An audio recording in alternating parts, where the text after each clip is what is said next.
Hello everyone, this is Currency Wars version 4.4 update and I want to go over the notes and give my general thoughts over as someone who generally plays the game almost every single day and I normally play at the highest difficulty available. So I have a general idea what everything how it's going to be impacted, but also keep in mind everyone's experience will probably be different as Eidolons do have an impact currency wars. So the main focal point is always the new characters. We will be getting more Task Blade and Himiko Nova. And then one important thing is that Rin and Gilgamesh will apparently won't be joining along until the Fate update a week after the patch is released. I believe that's when it is. And we have Sambo, Blade, Pella, and regular Himiko becoming expert advisors. And we will begin difficulty increase to Wealth Creator 50. And we have the level cap raised to 170, so we'll get some more rewards, 520 jades, decent enough.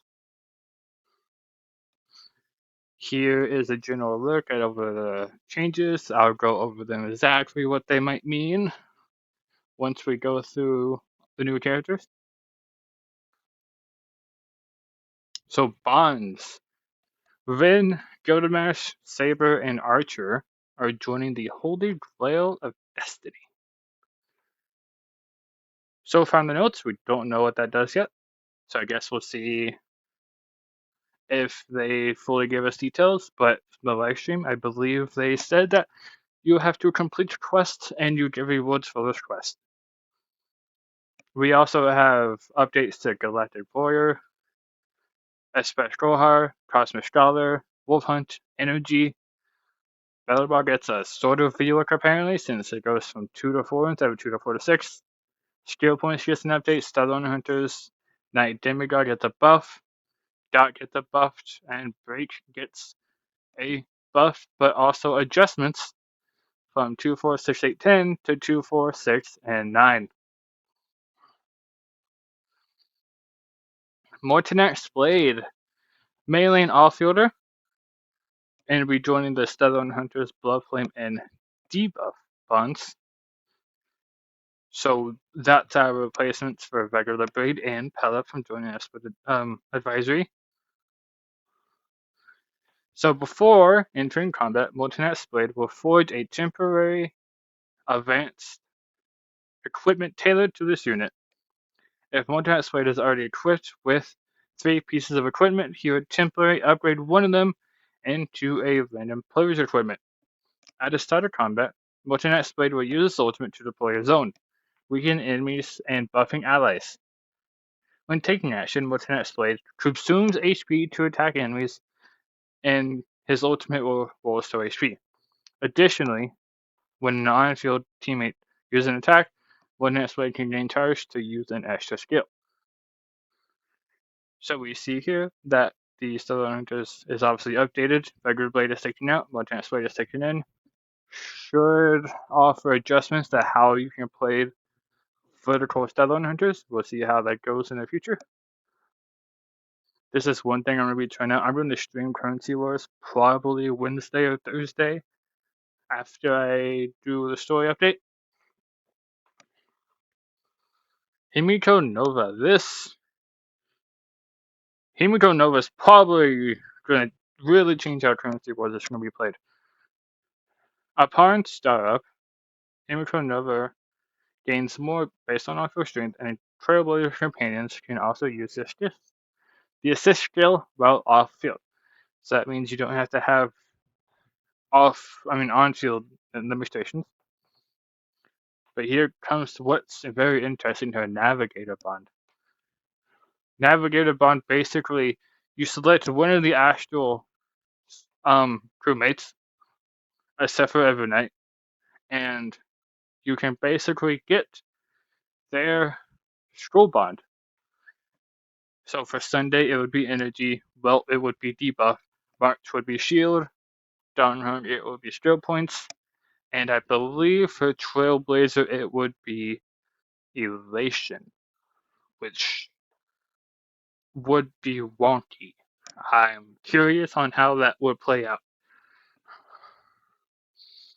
And they gave us a good example right here.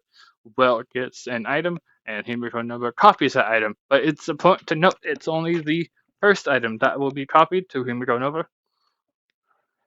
And also, whichever Trailblaze companion she chooses, she will add a +1 to whatever scroll bond that they are part of. So in this example right here, Himiko will add a +1 to Welt debuff bond. That's basically like just showing some visual effects that are added right here, and now we get to Rin.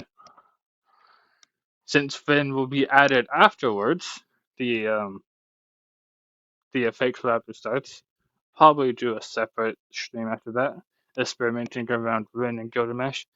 But Rin will be a one cost, and basically her on field, as you can see right here, after obtaining a certain amount of gem energy, a joint follow-up attack will be Archer will be launched regardless of whether Archer is on the field.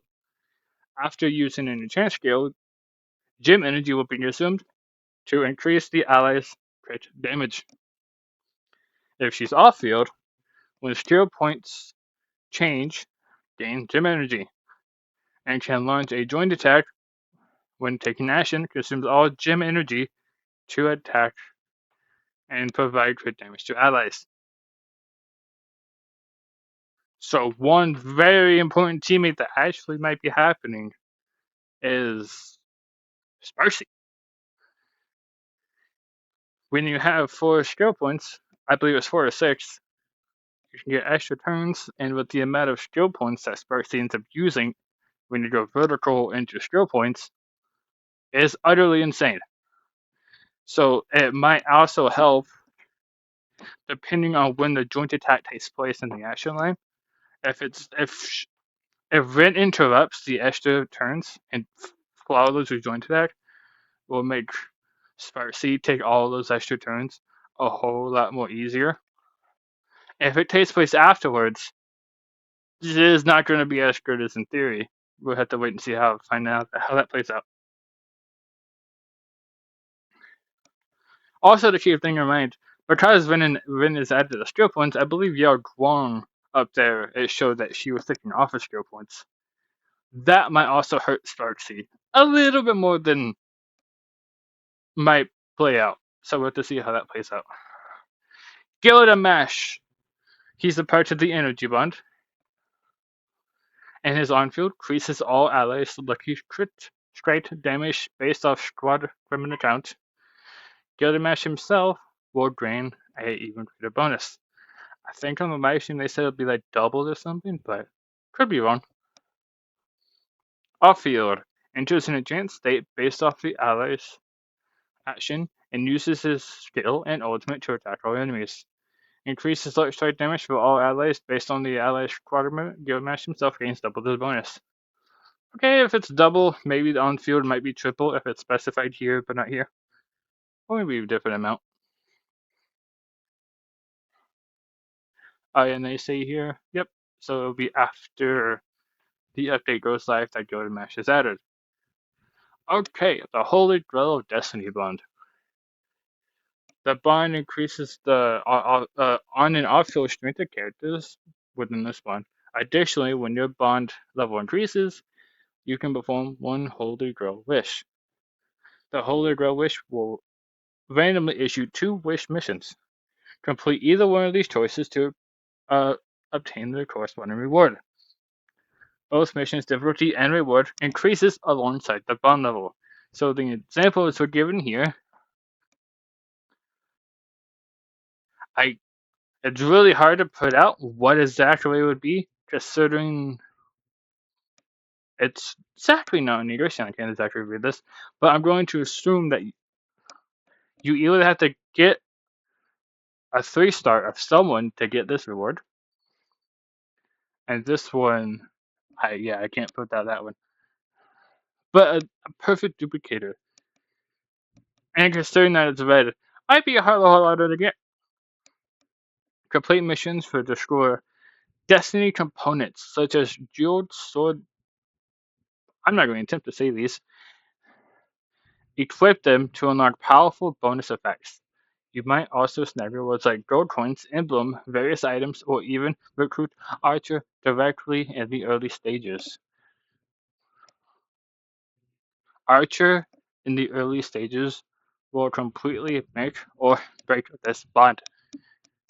Considering that Archer is able to give items to exactly everyone on his team, especially in the other game, if you can make that dude take enough actions, you're going to completely just stomp that game.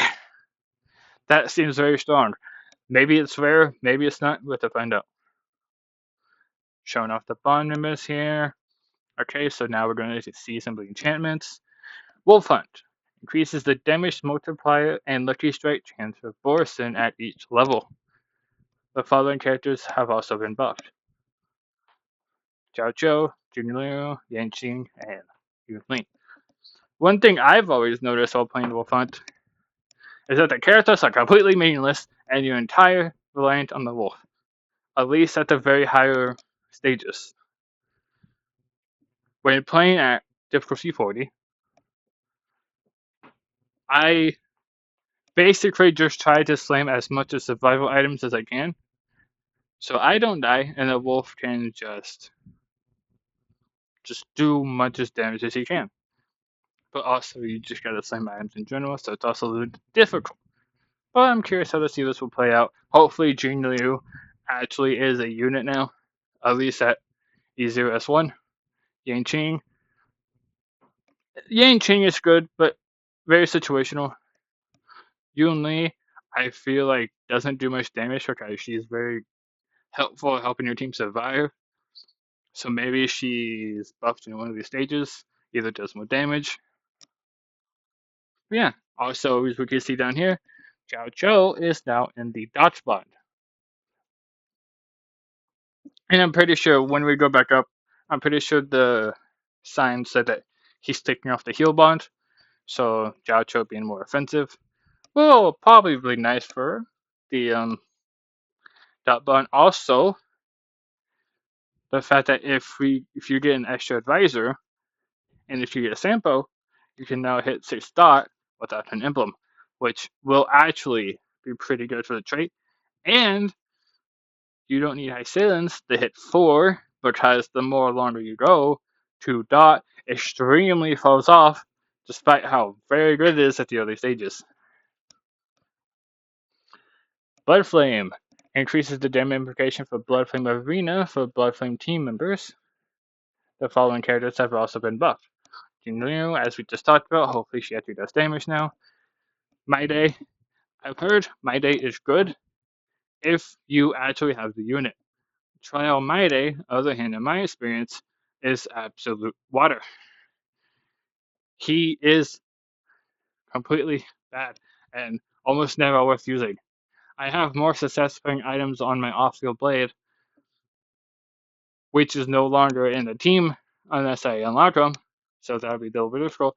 Hopefully, even despite him turning into a one cost, maybe he does more damage.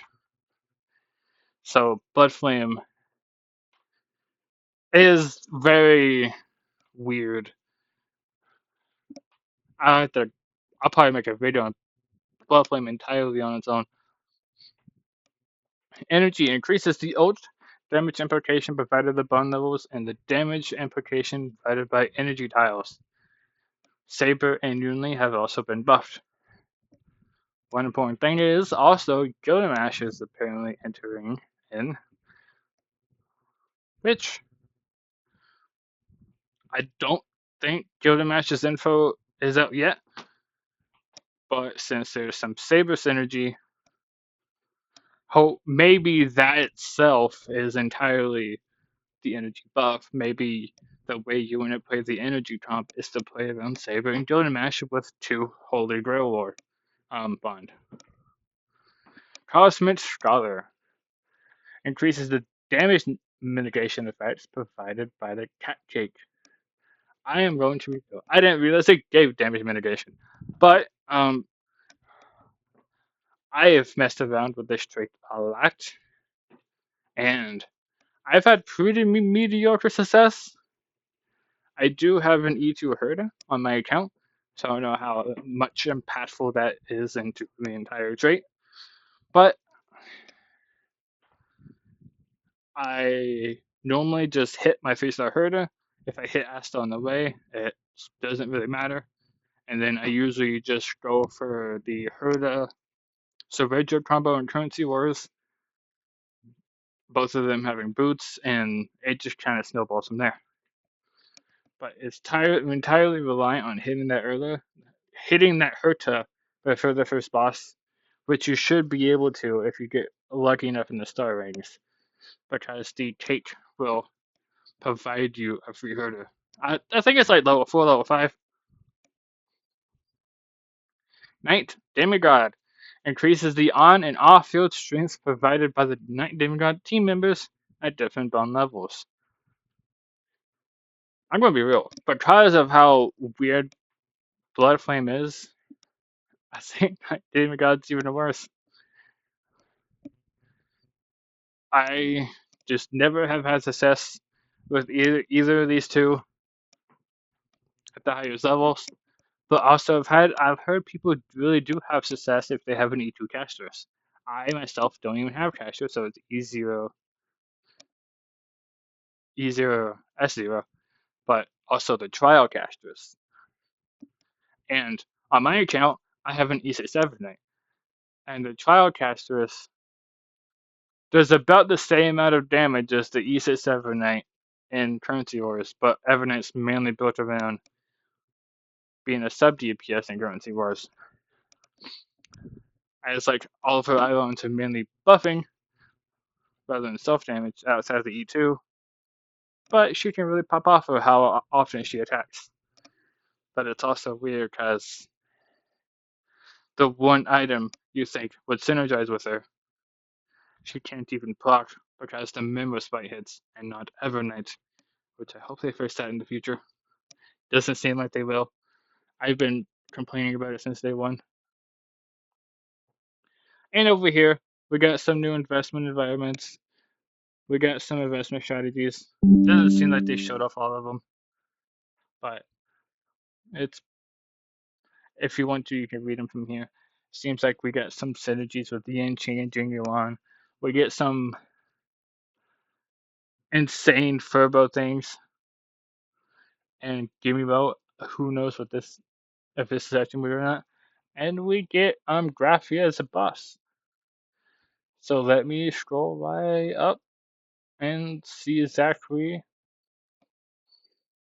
There you go. Yep. So I feel like the biggest change is obviously going to be the fact that the Holy Grail Warrior is being added as a trait,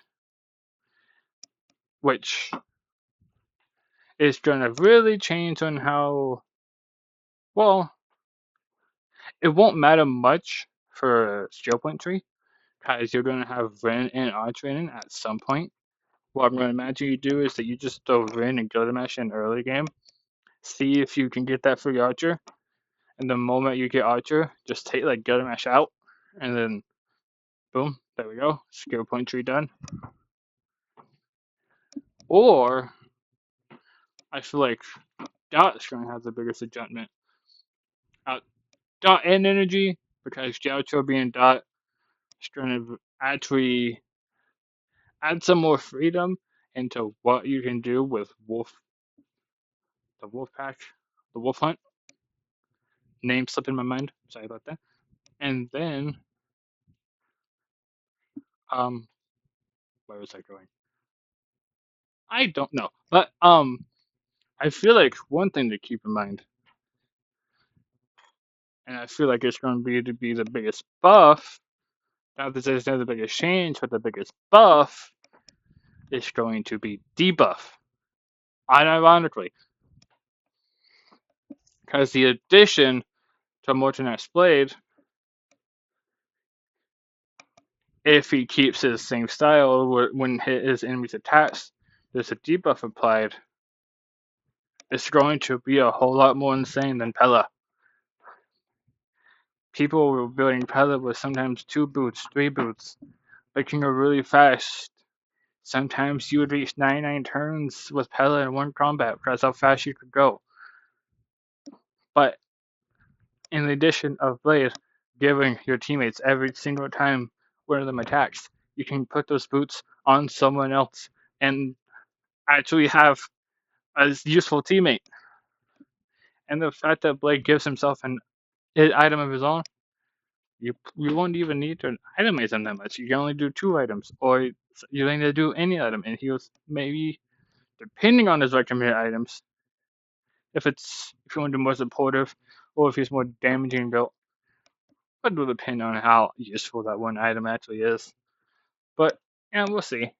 And what his Stellar and Hunter buff actually is, I don't think he actually said here. If it's going to be his ultimate, if it's going to be an extra skill. If I miss that somewhere, someone let me know. But overall, that is the changes to Currency Wars 4.4. I will be streaming it either Wednesday or Thursday, so you can be in touch and see how we go. And all of them will be at the highest difficulty possible. I'm going to be messing around with mainly Himiko Nova and Blade until the Fate Club happens, and then after that, I'll stream the week after. I'll stream the week of that Fate Club happens, and I'll do more experimenting with Van Gilgamesh. So stay tuned.